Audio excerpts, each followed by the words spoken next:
Hype Man, Raj Nation, the GOAT to market. From Hype HQ in Chicago, Illinois, Startup Hype Man presents the GOAT to Market Show. What's up, everyone? I am your host, Raj Nation, the founder and chief pitch artist of Startup Hype Man. This podcast is where we bring you founders, company leaders, and creatives who are building it, who are doing it, who have been there and done that. And they pull back the curtain on their go-to-market strategies so that you can build a venture that you love and become the GOAT of your industry. Want first listen on episodes before anyone else? Subscribe to our newsletter at startuphypeman.com. You will get alerts every Sunday morning when we release new episodes. All right, let's hear how today's guest is becoming the GOAT. Ladies and gentlemen, making his way to the microphone from Chicago, Illinois, he is the executive chef at Adalina. Please welcome Chef Soo Ahn. The crowd goes wild. He is Chef Soo Ahn, as I mentioned, the executive chef at Adalina, along with having a great background before Adalina, which we'll get into in this episode. He is kicking off a brand new season of the GOAT to Market Show here with Startup Hype Man, and I'm so excited to have this conversation with Soo. We're going to talk a lot about his career journey because a lot of the people listening to this show, you might think about as you're building your product, you might think about making a pivot with your product. Maybe you're going in one direction, you get a learning, and you go in a different direction. Maybe you're thinking about pivoting your markets. Maybe you're thinking about pivoting to a new venture altogether. Soo's got a lot of experience in that himself at a personal level. And that's why today's topic is surviving a pivot. Soo, once again, welcome to the show. Surviving a pivot. Why is this on your mind? Why is it important to you? I think as human beings, I think we all have a plan, whether it's a career or dreams, whatever we're doing. And a lot of times it doesn't work out. And a lot of us take it personally. I myself did too when my first career didn't work out. And to be able to overcome that and to pivot and go in a different direction and learning from your mistakes and trying to take whatever you learn from that previous career or your venture and then take it on to the next, success is, I think that's why pivoting is very important. We'll get into a little bit more of that, or a lot more of that, as this conversation unfolds. Let's take a little bit of a step back before we talk about some of your career stuff. Now, I mentioned in the introduction you're from Chicago, you live in Chicago, but you actually have a pretty diverse background across living in Chicago, living, I think, in Dallas, DC, Seattle, Korea was in there as well. I might be missing another place. So you've lived, across the U.S. and really worldwide. With so much experience across different cultures, different regions, different geographies, what do you think that exposure has taught you about people and relationships? Let's see. So when I was growing up, I was very sheltered. So my parents strictly had me focus on golf and studying and going to church. So places like California, DC, Seattle, I didn't get that much exposure to too much culture and too much other worldly stuff, I guess. But once I got to college, I had a little bit more freedom. And I got to hang out with friends that I wouldn't normally meet when I was in Seattle or in DC or California. And that really, really opened my eyes to a lot of things. I learned that there isn't just one way to do stuff. I learned that not everyone is cut from the same cloth. We're all different. But we could have the same goal, and we could all hang out. We could share stories, and that really opened my eyes when I got to college. I went to college at Duke in North Carolina, and it was definitely an eye-opening experience. It kind of molded and shaped me into who I am today. So you mentioned that your parents kind of focused you on three things: golf, school, and church. Now, for everyone who doesn't know, we know Chef Soo today as a chef. It's in his title, but his first career was actually as a professional golfer. So, can you explain how golf came into the picture in the first place? Was your dad a golfer? Was your mom a golfer? Like, how did I think for a lot of kids, it might be a sport they get pushed into, or it might be academics. I feel like golf is not necessarily like the first thing people reach towards. So, how did golf come into your life? Yeah, absolutely. So I was born in Texas. I moved to Korea when I was really young. My dad really got into it. He was hooked on it instantly. And he kind of forced me on it too. It was terrible when I was starting because he was a typical salaryman, 8 to 7 every day. So the time that he had to go golfing was early in the morning. So when I was in first, second, third, fourth, fifth grade, like he would wake me up at 3:30. We would get ready, drive an hour to the driving range because we're in Korea and it wasn't that, common. Whether it's snowing, raining, hot, cold, whatever it was, he'd always used to take me out. And that's how I was first exposed to golf. And it was honestly a lot of crying, a lot of resistance. I definitely did not want to, wake up that early and do all those things that my dad wanted to do, go practice, go with a chip, putt, hit balls, whatever it was. But I was fortunate enough when my parents decided to help me pursue my dream. We moved to the States and I started hanging out with kids my age. I didn't have to wake up at 3:00 to go golfing. I could do it, after school. And then that kind of blossomed me into really, really loving golf. So that love for golf, do you think that came from changing the environment or just playing it enough times? I think it's a change of environment. And also I think I'm a very competitive person. So I think that competition, whether it's for, a quarter or whether it's for a soda pop or whatever it was, that I love that competition. And that kind of funnels down into everything I do, whether it's, playing Monopoly with my wife or, trying to, cook the fastest pasta or the best steak or whatever it is. I think it's the competition part that really made me fall in love with golf. Was there any sort of thought behind the fact that, before I ask the next question, let me ask you, did you ever try any other sports or was it only golf? So I tried to play football and basketball when I was younger, but my parents were like, you're going to get hurt. Because I was very aggressive whenever I played sports. So I would, throw my body around everywhere. And they're like, you know what, you're definitely going to get hurt. And I don't want you to injure yourself and not be able to play golf. So they kind of kept me away from other sports. I mainly focused on golf. Do you think on the side then of the competitive nature, do you maybe consciously or perhaps subconsciously place value on the fact that it's kind of just you? It's not necessarily reliant on teammates to be successful. Oh yeah, 100%. I think golf is, one of the few individual sports where you can't, if you have a crappy day, it's on you. You can't blame it on your teammates. You can't blame it on the goalkeeper, et cetera, et cetera. It's all on you. So I think that self-reliant part, that definitely kind of instilled a lot of competitiveness and to take ownership of what I do and, however much I practice and however much time I actually spent on the golf course practicing and doing whatever I need to do to get better. It showed, when it came time for competition. So you're competing, plenty of people play golf recreationally. Enough of them play golf on the high school team competitively. Very, very few actually say, well, this is what I want to be doing professionally for the rest of my life. What went into that decision? How did you actually decide, this isn't just a game anymore, this is what I want my life to be built around?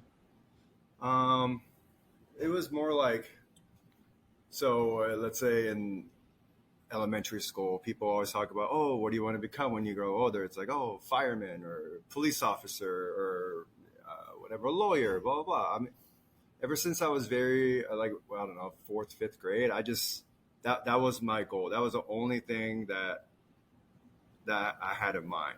It's just like I am going to become a professional golfer. I didn't think like, oh my God, is this going to make money? Oh my God, am I going to be able to do it? It's just like, that's my goal. And it's kind of like, whatever it takes to get there, I'm going to do it.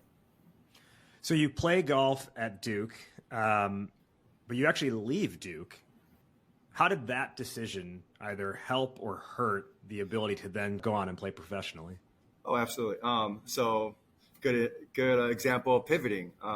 So my parents truly, like, they firmly believed in good education. But while I was at Duke, I had this taste of freedom I didn't have when I was younger, and I definitely abused it. So I wasn't really going to school or the classes. I wasn't really practicing that much. I was just like, all this newfound freedom with like being able to party whenever I want, go eat and go sleep whenever I want, wake up whenever I want. That was definitely a detriment to, my younger years. So I was like, you know what, let's focus on one thing. I want to play golf. So let's get out of school. Let's not waste money.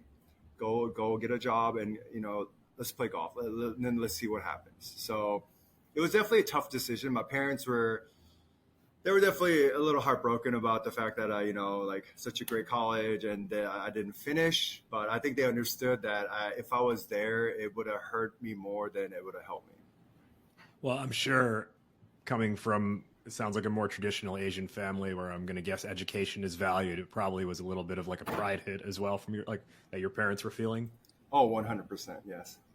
So becoming a professional golfer, like what does the process actually entail? What are the benchmarks? How often do you need to play? What does your handicap need to be? Like, talk us through like the actual, what takes someone from being an amateur to a certified pro?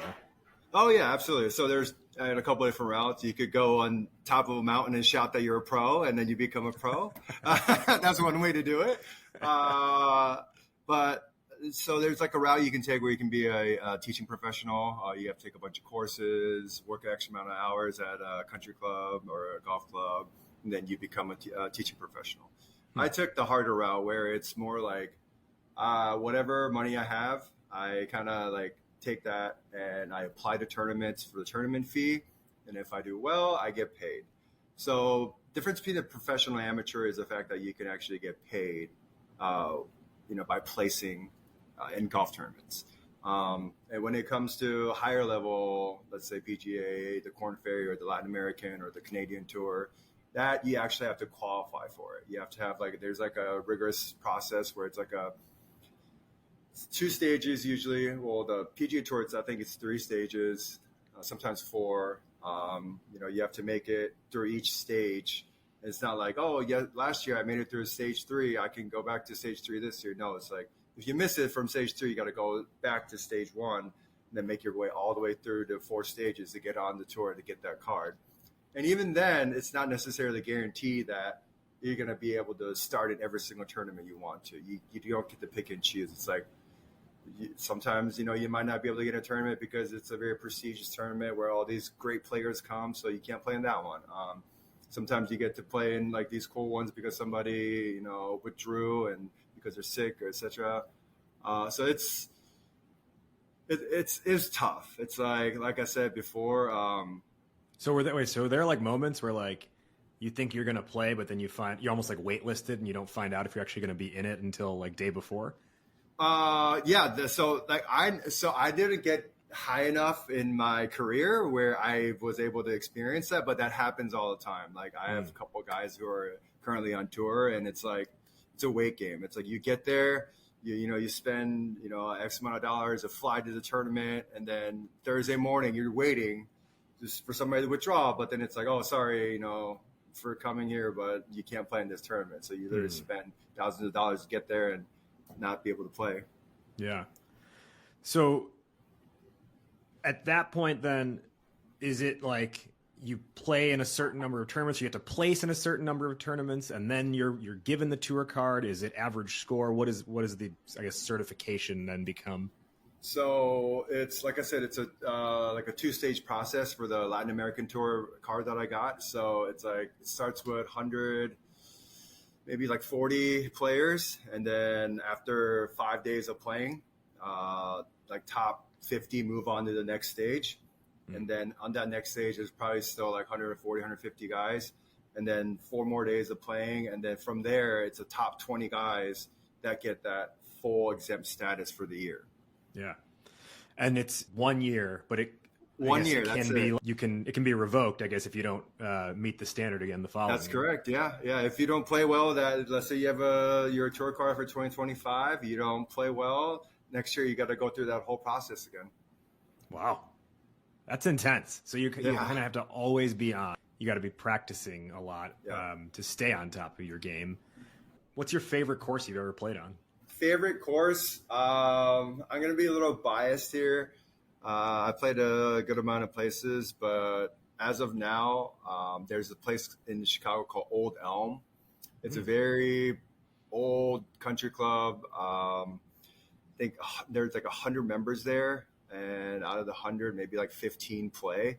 It's like because everybody's like out of town or whatever it is. They're like snowbirds, and it's the best manicured golf. It's like somebody went on the golf course, took scissors, and made sure everything was like perfectly, hided. The bunkers are like pure. The greens are fast, beautiful. There's nobody out there. That's probably one of my favorite courses. You get a tour card. You achieved the goal that you wanted, right?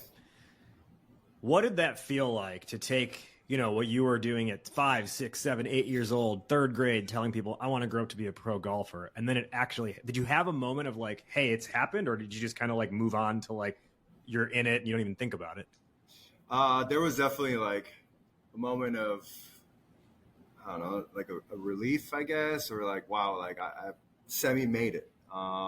There's definitely a moment after I got my card. That whole getting the card process was a nightmare because there was like this tropical storm that happened during that day too. So it was like, go on the golf course, play X amount of holes. Oh wait, thunderstorm coming, come back in, like in, out. And then like that stretched on for like 6 days. Like it was terrible. Like, I definitely was stressed out, but like once they finally called the tournament, it's like, all right, so I think I placed like 15th or something like that. Like, all right, you get your card for this year. It was just like, wow. Like, because like before that, I got my tour card when I was 26, 27. And after I dropped out of college, I was 19, 20. And then for 7 years, I was playing these like rinky dink small tours from Virginia to Jersey to West Virginia to South Carolina, North Carolina. I just like traveling Georgia, traveling everywhere to just get my reps in to get ready for this qualifying school.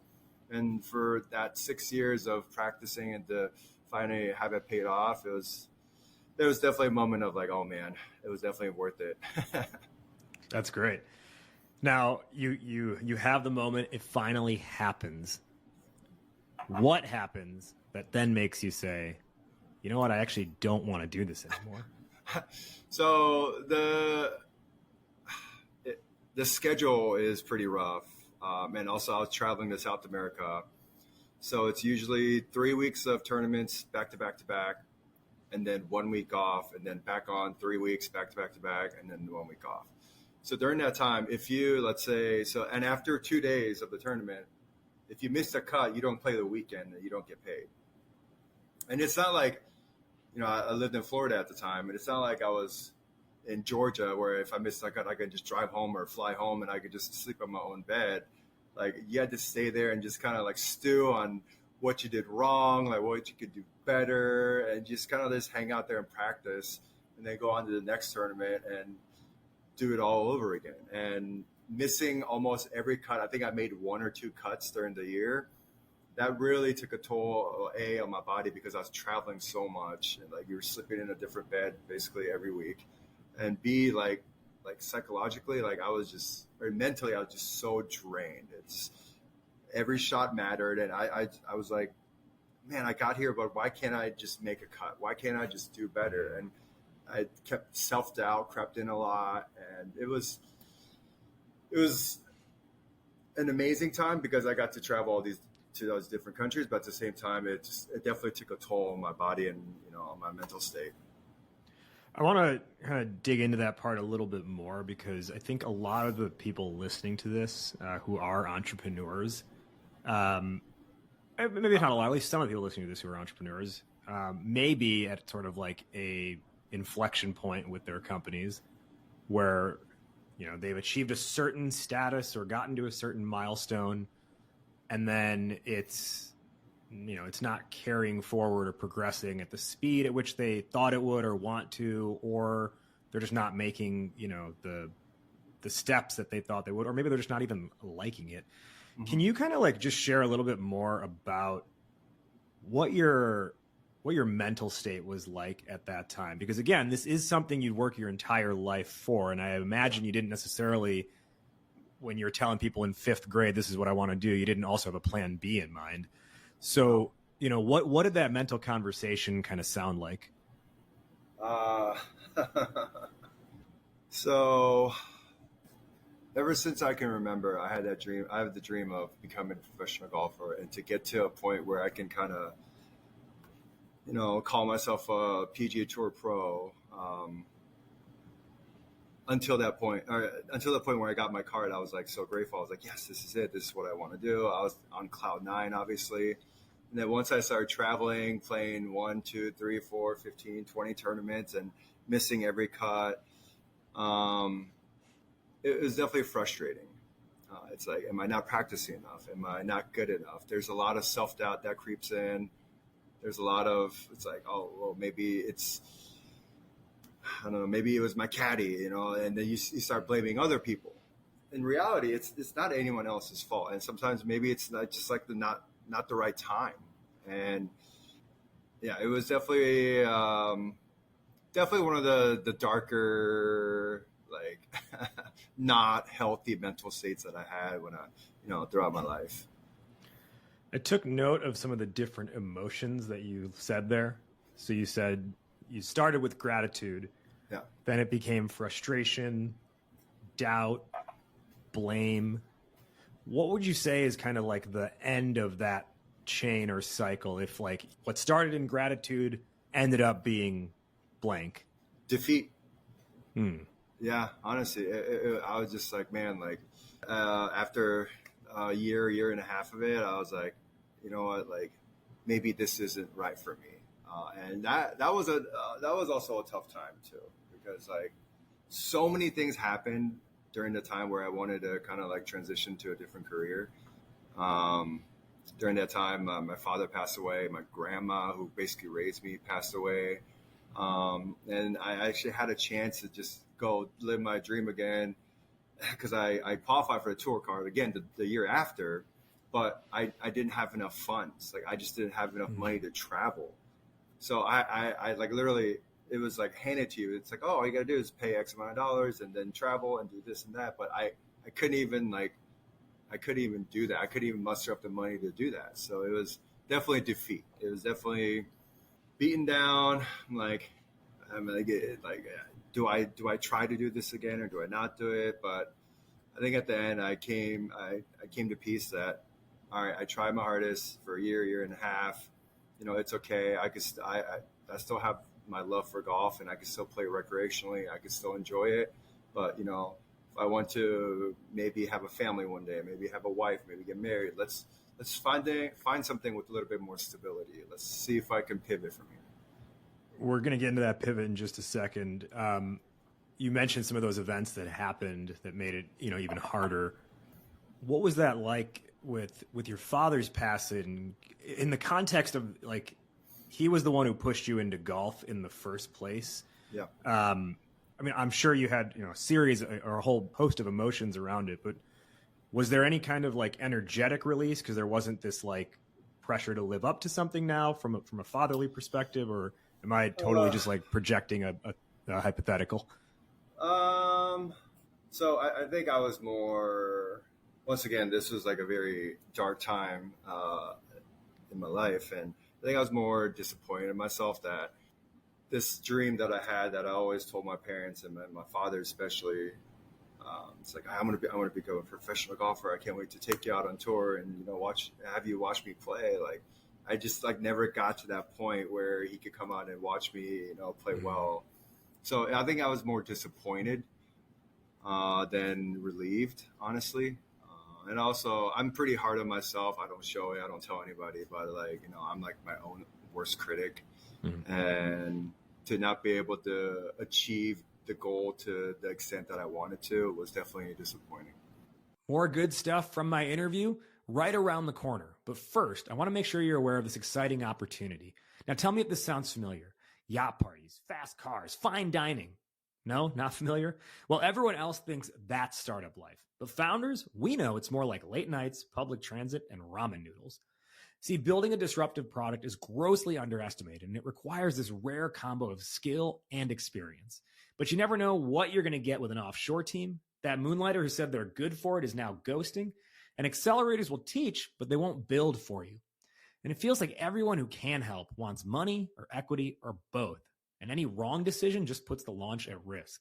But not anymore. Now you can lift off with Code Launch. If you didn't know, Code Launch is the only equity-free accelerator, pitch competition, and exposure platform, all wrapped into one venturetainment spectacle. Selected startups get free software development from top-tier teams, pitch and demo their product live on stage to hundreds of stakeholders, and compete to secure an investment of at least $50K on the spot. And all of this is provided at no charge. That's right, no charge. When you make moves with Code Launch, you're closer to turning those not invites today into yacht invites tomorrow. So, if you want to join the likes of Materia Bioworks, Endora, Car Recorder, and more who have all lifted off with the help of Code Launch, well, then you need to apply to Code Launch. So here's the thing. You can go to codelaunch.com directly, but if you want to have your application fast-tracked during the review process, if you want to jump ahead in line with your application to see if you get in, then you want to follow the special link that's in this episode description. And that link is available just for listeners of this show and fans and friends of Startup Hype Man. So head to the link in this episode description. You fill that out by the application deadline, and you're going to get your application jumped ahead in line ahead of everyone else. We code, you launch, apply today. Back now to the interview. What made you say then that, like, let me back up for a moment. You'll hear a lot of times stories of like people hitting their low point and then they're like, but I dug my heels in further and that's when I figured it out and succeeded in that thing.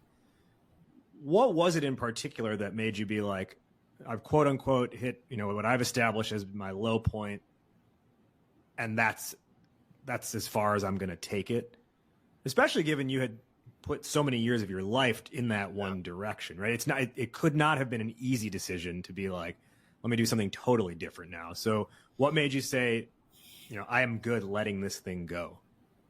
I think, so I took a little hiatus. I started, and during this hiatus from golf, I was like bartending and I was waiting tables. And I think that I did that for about maybe 6 months, 8 months. And I think during that time, I had a lot of time to reflect on what I did and what I can do in the future, what I could take away from what I did. What can I do? And I mean, I don't think there was a certain point because I feel like every day it was a struggle. Like every day I wake up, I'm like, man, like, should I be taking this hiatus? Should I be going out and practicing? Like, should I be doing things to kind of like, maybe just chase my dream one more time?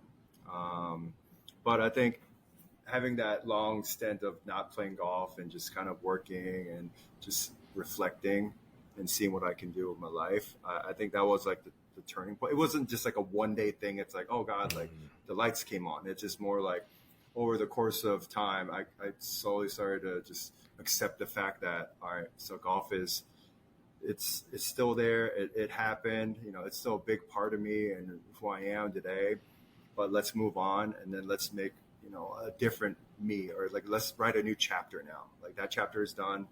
It was a great chapter. The ending wasn't the best, but, let's start a fresh one. Let's see what I can do. So, yeah, it was during duration of maybe like a couple months where I realized that, all right, let's come to peace with this, and then let's move on. So we get into this pivot now into a completely new and different profession. As we start to talk about that, everyone listening, let's take a pivot in this conversation for a moment. All you listeners out there, if you are a founder, then you have vision. And you know that every great company and CEO you've ever seen also has vision. But there's a difference between the vision we want to project versus what actually gets said. And a lot of times that comes through when we're in a fundraise or we're chasing our first set of real customers. The vision gets cloudy real quick if we're too in the weeds, too technical, or simply too caught up in the day-to-day. And if you're out there in that pursuit, perhaps you're DIYing it, creating 18 different versions of a pitch or a pitch deck that still don't sound good. You turn to your advisors and they can't dig in the way that you need them to. And then you turn to some agencies, but they just create more fluff than substance. What do? You have the vision, but it's not being articulated the right way. The goal oftentimes is become a unicorn, and you can't come off as sheepish or like a sly fox. Well, that's where we come in at Startup Hype Man. Don't just go to market, become the GOAT to market. At Startup Hype Man, we give you the actual words to say and story to tell across multiple scenarios. So whether it's investors or customers or both, they're going to be able to lean into your vision and recognize you not just as the best, but as the only in your market. Don't be a sly fox or sheepish. In fact, why be a unicorn when you can be the GOAT? Check out how we've helped companies like Honest Game, Cyber Pop-Up, Sigo Seguros, and more do everything from win $20,000 in a pitch competition to raise over $20 million in outside capital at startuphypeman.com/fundraising. That's startuphypeman.com/fundraising. Today on the Goat to Market show, we are with Chef Soo Ahn, the executive chef at Adalina, one of Chicago's hottest new restaurants over the last few years. And we're talking about surviving a pivot. Chef Soo started as a professional golfer and then transferred into the restaurant industry. Now, Soo, before the break, you mentioned you spent some time bartending, serving, doing things like that. I think what's interesting is you were at like the upper 1% of your profession as a golfer, right? If you take all the golfers in the world, you're in the top 1% of that field. And then as you pivot into the restaurant industry, you actually kind of start from the bottom, right? Like you're bartending, you're serving. Was there any like ego, like that was like, you go from being at such an elite level to having to start over? Was there any sort of like ego that got in the way of that, or just made you be like, like this is like, I should be better than I am already? You know what? Like, thankfully, there wasn't anything like that. I feel like if I had any of that carried over from golf, I think that would have hindered my rise in the ranks in the kitchen. I think that just came from like my dad. He truly, and just like my dad and my mom's generation, is you keep your head down, you work hard, people will see it, and then you'll get a promotion, you'll get a raise, et cetera, et cetera. So don't go out chasing for promotions or raises. You just keep your head down, let your work show you that you are worth all these things. So thankfully there wasn't any of that.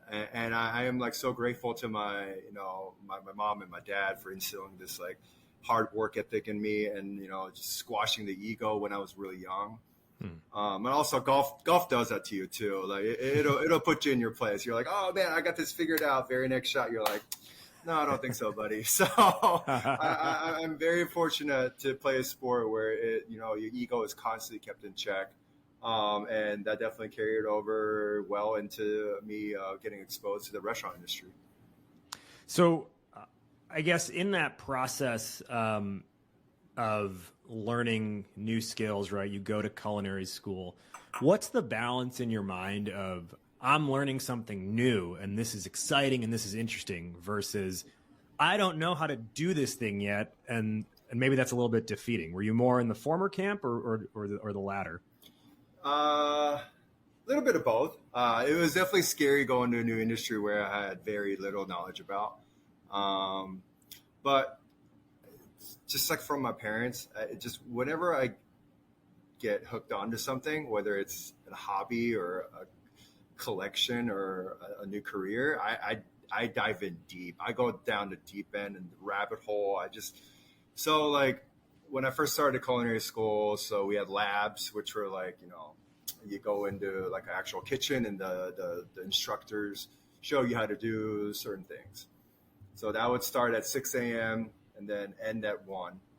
And then from 1 to 2, I would go to the library, do homework, do whatever I need to do. And then from 3 to, 10, 11, I would go to work. So like I would have like, I don't know, what is that? Like 14, 15-hour days. Like I did that for almost like 2 years. So I like really, really dove in. And I'm never the one to be like, oh, I'm the best at whatever, but I never liked falling short or being not as good as my peers. So I always wanted to like, know about the newest food trend, the newest techniques. So I always studied up on that. And that's how I kind of started my career. Like it was like, okay, I don't know how to do this. I don't know what I'm doing, but you bet your ass that I'm going to work harder than the guy next to me. So that's how I kind of, started my career in the chef world. One of the things you mentioned was you were starting over in an industry where you didn't know anyone. And I think a lot of times that's someone's edge is the network they have. And that's what can make, a pivot so challenging is if you've established in one area, all your contacts are there, all your name equity, quote unquote, is there. You kind of lose that when you do something different. How did you go about kind of re-establishing or rebuilding a network? Honestly, I didn't really realize the importance of how much that can change or make or break your career until, way later on. Like I was just so focused on, also I was going to culinary school when I'm 27, which is 5, 6, 7 years, a lot later than, the culinary students there. They're all like babies, like 18, 19. And I'm like this, like, like grown ass man going to culinary school. So I really focused on my craft. Just worked hard. Obviously the network thing is a lot later on. I realized how important it was. And I realized that I am very personable and I love talking to people, like, and that kind of changed my view on how to become a chef and to become a head figure in an establishment. But in the beginning, honestly, like I just worked. I just worked hard. I just try to soak in as much as I can. And yeah, I didn't really think about the network at all, honestly. Well, you must have done something right because you end up at, after culinary school, you end up at Band of Bohemia, which got a Michelin Star, where you were chef there, which is, kind of amazing to not just make a career pivot, but then achieve the highest honor, that you can get in the culinary world. And Band of Bohemia is actually the place where I had my now wife, then girlfriend, took me for my birthday dinner, I think when I turned 29, I think. Okay. Awesome. Yeah. So we did the whole, like, whatever it was, like the 7-course menu, tasting menu with the beer pairing. So yeah, we had an awesome experience there. Talk to me about, like, what is that process like when you are a restaurant that's in the running for a star? Just how on point does everything need to be 365 days a year? Absolutely. So there was a little, all right, so culinary school, I did an internship at El Ideas, which is also in Chicago, Michelin Star. From there, I went to Grace. It's closed now, but we had 3 Michelin stars. And then from there, I went to Ritz-Carlton. And then after Ritz-Carlton, when I went to Band of Bohemia. So nobody actually knows the process of getting a Michelin star. Like, nobody knows. And you are correct in 365 days. There's one day out of the year where the inspectors, we call them, don't come into the restaurant is that's when they announce the stars. So the other 364 days, like literally they could come the day before or the day after the actual, the stars are revealed. But every other day it's business. It's like, you just can't have an off day.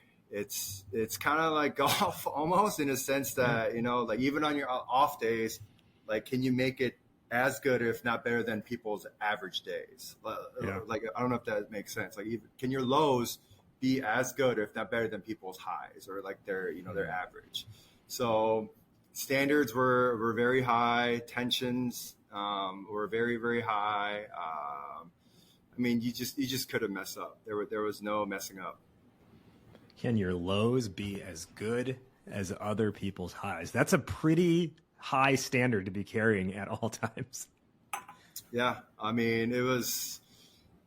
Well, when I was at Grace, we had 3 stars. It was us and Adalina, and we were always, we were the only 2 restaurants in the city that had 3 stars, and that was something else. That was like everything had to be like perfect, like starting from your uniform to like your shoes, your pants, like your, how you dress, how you come to work, what time you clock in, what time you clock out, how's your station look, how's the dish pit look, like, I mean, it's just like all these little things. Like food, yes, that is a very important part of a restaurant and who you are as a restaurant, but at the end of the day, all these little things that add up to, kind of how to that differentiate yourself from other restaurants. I think it's really interesting that you went from one career. So there are very few careers where the work you're doing, you're basically watched as you're doing it. Mm-hmm. Like pro sports is one. Yeah. And I think in many ways, working in the kitchen is another. Or if you're not, and if it's an open kitchen concept, you literally are being watched. I think L Ideas is like that. And if it's a closed kitchen, there's immediate feedback, similar to golf, right? You immediately know if you hit the shot well or poorly. Whereas a lot of other professions, you may submit a report, for example, and then like 6 months later, you find out if that report was done well or not, or if it was accurate or inaccurate. But in golf, it's immediate feedback. In food, it's immediate feedback. Yeah. What kind of mindset does that take to get feedback on the spot and not like crumble if it's not good? I think it's kind of like golf in the sense that you got to play the long game. Like, yes, can you, I mean, like I myself, yes, can I put out a good dish today? Yeah, I mean, sure, I can, but maybe I can't. But can I do that over and over and over and over throughout, whatever, 5, 10, 15 years that the restaurant is open?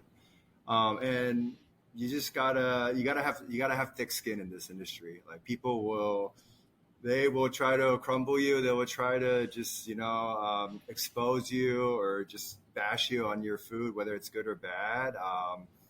You just gotta just take it with a grain of salt and just focus on that next dish that you're putting out.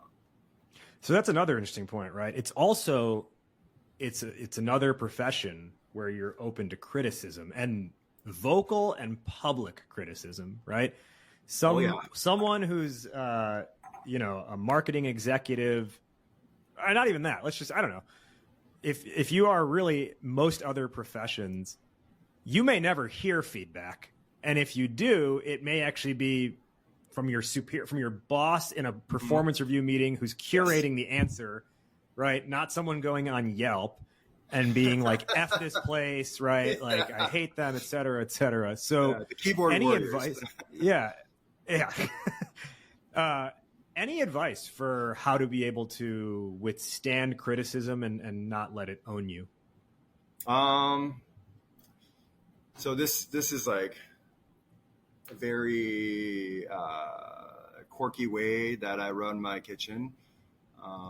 But I don't read our reviews, whether it's good or bad. I think at the end of the day, yes, we're going to have bad days. That's just inevitable. Whether it's because the restaurant is packed or our prep wasn't done properly or we didn't execute it properly. Whatever it is, the reason, we're going to have bad days. But what I tell my guys in the kitchen is like, did you try your hardest to put out the best food that you can at that point? Like, if you tried that and for some reason, whether it's too salty, not salty enough, overcooked, undercooked, but if you tried your hardest, then that's all that matters. Like, people are gonna, try to bring you down in whatever way possible. But if you tried your hardest, I mean, that's in my eyes and in my book, that's good enough. With the opening of Adalina in 2021, that was so you go from Band of Bohemia, you now open your own restaurant. You guys have just been on a tear of winning awards over the years. You have won Chicago's Best Dish, Best Meal, Best New Restaurant. What is your vision for the food you serve here and the experience you want to create and the impact you want to have? So I think COVID was a very, very interesting time for the restaurant industry, just because so many flaws that we just swept under the rug, they all got exposed at once. This toxic culture, this like tyrant in the kitchen where, if it's not my way, it's the wrong way, like that kind of stuff. And I absolutely hated that. And my vision for this restaurant is, yes, obviously serve good food, make sure that people have a great time. But I also want to look out for my guys. I want to make sure that they have a livable wage. I want to make sure that they want to come to work. They're not scared to talk to me about their problems. It's like when I was a young cook, no, sick days did not exist. Unless you're dying, like you're coming to work. Like unless your arm got chopped off or something and you can't like saute, like you're coming to work.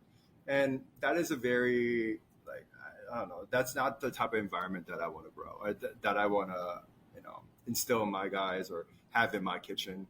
So my vision for this place to, obviously cook food and make sure people leave here full and hopefully a little tipsy. But at the same time, I want to make sure that the cooks here are happy and people that work here, they want to come to work. They want to learn more. They want to grow. They don't want to just come in, punch out just for a paycheck. That's my vision for not just this restaurant, but all the restaurants that I hopefully open in the future. Well, you got a chance to kind of at least get the name out there beyond the Chicago scene last year in 2024 through being on Top Chef season 21.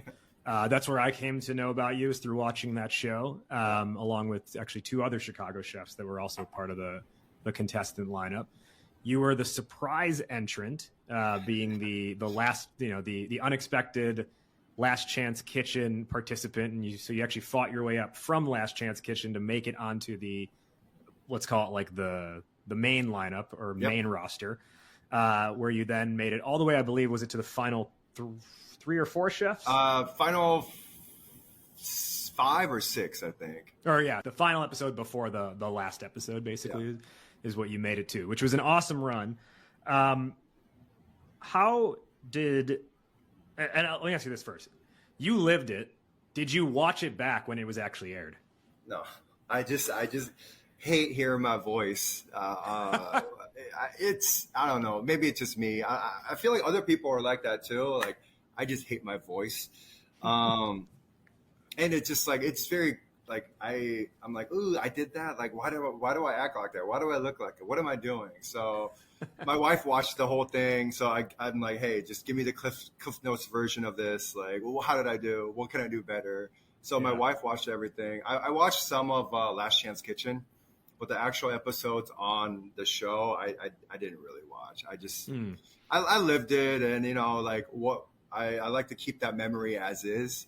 I don't want it like, like tainted, not tainted, but like, or just. No, but you have the memory through your eyes. The second you watch the camera, now you're actually seeing the external perspective on you and not your own perspective on the experience. Yeah, so I like to just keep it as is, and I loved every moment of it.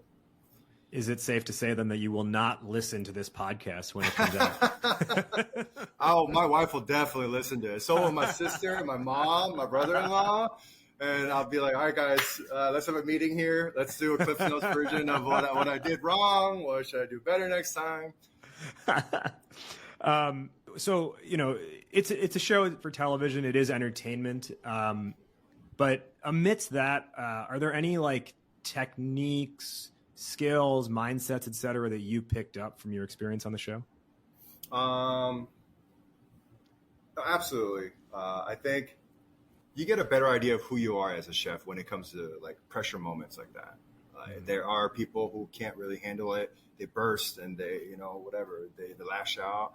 And then there are other people who can handle pressure a little better and they can, be more creative. And I think I realized that the shorter the time is for me, like I have less self-doubt and less like second guessing myself. So I think I realized that whatever my gut is feeling at that moment, I have to go with it, because there are times when, the challenges may last more than 1 day or 2 days. And before I go to sleep, a million things go through my head. It's like, oh, maybe I shouldn't have done that, or maybe I should have done this. So I think for me, at least, like I realized that just whatever I'm feeling with my gut, I have to stick with it and not second guess myself, because I tend to do that a lot. And through the show, I've realized that, okay, whatever, your gut is telling you, that's the right answer. And if for some reason, people don't like it, whatever, it is what it is. But like, I realized that the initial decision that I make is the correct one for me. Is there anything from, well, you haven't watched it on TV, so you may not even know the answer to this, but anything that like what's actually happening during filming is not the reality, or is not what's presented on TV? They do a pretty accurate, I mean, like the camera is on you 24/7. There's no there are moments where we have to stay quiet because they love getting genuine reactions out of us. And Sure. It's like, if we talk about what just happened and then they're like, oh, you know what, that was great, can you do that again? That's not that genuine reaction. So they keep us quiet for pretty long periods of time, sometimes 2-3 hours, like not talking. So like, wow, I'm literally playing Sudoku for like hours and hours and hours. But other than that, yeah, it's a pretty accurate depiction of what we do on the show, honestly.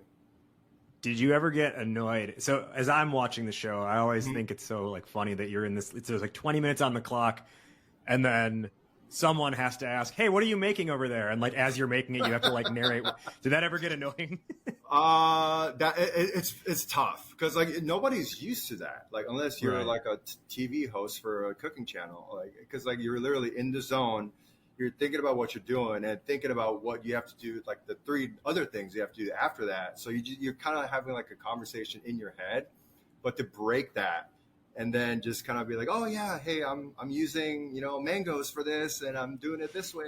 It was brutal. It was, because like sometimes you like, after you say whatever you have to say, you're like, oh crap, what do I have to do next? Like, oh my gosh, like your train of thought just gets like, discombobulated. But sure. Okay. One more question and then we'll go to our wrap up. Coming back to this idea of the pivot, given all of your experience, for anyone who is thinking about making a pivot, whether it's their product, whether it's the target audience they serve, or whether it is their career altogether, what's the first thing that they should consider before making a pivot? Yeah. I think for me, for personal experience, is you have to come to peace with whatever you have been working on or you worked on is that chapter. And you got to be like, all right, that's it. I mean, you could still, whatever, think back on it. You could be like, oh, have great memories, bad memories, whatever. But just, it happened, just come to peace with it. And if you want to move on to a different venture or career, you got to focus on that next thing that'll hopefully help you in the future. Let's go to our wrap up now. First off, Soo, where can our listeners learn more about you, your work, and find you? Absolutely. So Adalina is, I'm obviously here, most of my time. We're at 912 North State Street, right near Gold Coast. And if you want to find me on Instagram, it's SOOKYOAHN. Who is one person that you want to give a shout out to? I mean, after this whole conversation that we had today, I want to give a shout out to my parents. I mean, because of who they helped me become who I am today, like, I've had the successes and everything. So yeah, I mean, thanks to them, I am who I am today, and I am here today. Let's now do our top 1 or 2 lessons or takeaways for the listeners based on today's discussion. I'll go first, then I'll toss it to you. The topic today was surviving a pivot. I'm going to come back to one of the notes that I wrote down, which was kind of that cycle of emotions. You described it as gratitude became frustration, became doubt, became blame, ultimately became defeat. So I think my top takeaway here is the point at which the gratitude you have for the thing becomes a feeling of defeat, or the feeling of defeat exceeds the feeling of gratitude that you have. That, I think, is the point at which you should seriously consider making the pivot. Soo, top 1 or 2 lessons for the listeners. Yeah, I think throughout your career, if you were to weigh it out, you're going to have a lot more times where you're going to be down or feel defeated or frustrated than the times when you're happy and you feel like you're on cloud 9. So I think it's okay to, have that weighed out that way. But when you do have those moments of cloud 9 or, you're like, oh my gosh, I finally achieved what I want to do, just enjoy it. Yeah, at the end of the day, I don't know, it's just kind of cliche, but, at the end of the tunnel, there is a light. I know. I mean, it is what it is. It's life. Like, I mean, if everybody is happy and, successful all day, every day, what kind of world would we live in? I think it's like you got to enjoy the thorns of the roses, just as much as the actual rose. My final question, which is how we end every episode of this show, fill in the blank, Soo. Entrepreneurship is blank. Entrepreneurship is acceptance. That's the first time I've heard that as an answer. Can you just say a little bit more on why you said acceptance? I don't know. Because I think it's just like accepting who you are, accepting where you are, accepting what happened, what's going to happen. I think you just gotta accept it, whether it's defeat, whether it's success, whether it's joy, or it's self-doubt, whatever it is, you gotta accept it. And yeah, entrepreneurship is acceptance. Nice. He is Chef Soo Ahn, and he joined us today on the season premiere of season 4 of the Goat to Market show from Startup Hype Man. As you were listening to this, is there a question that came to mind that you wanted to ask Soo, but you couldn't because, well, you are on a totally different side of the earth right now as we are recording this episode? Well, good news for you. You have an opportunity to ask Soo follow-up questions. He is going to be hopping into our Goat to Market Club. That's our online community for entrepreneurs and market and product leaders. And he's going to be doing an Ask Me Anything, an AMA, the whole first week this episode is live. So just head to startuphypeman.com/GTM-club, startuphypeman.com/GTM-club. Become a member. Membership is free. And you can ask Soo a question directly through just writing a post to him in the Ask Me Anything section. Again, the whole first week this episode is live. Soo will be available to answer your follow-up questions. You want to ask him about pivoting. You want to ask him about his golf tips, which I did not get a chance to ask him on this episode. You want to ask him about his favorite dish to create or anything else. He is ready to answer those for you. It's the AMA going down the whole first week this episode is live. Soo, thank you again for joining today and kicking off a new season of the show. It was my honor and my pleasure to have you. Thank you so much for having me. I really appreciate it.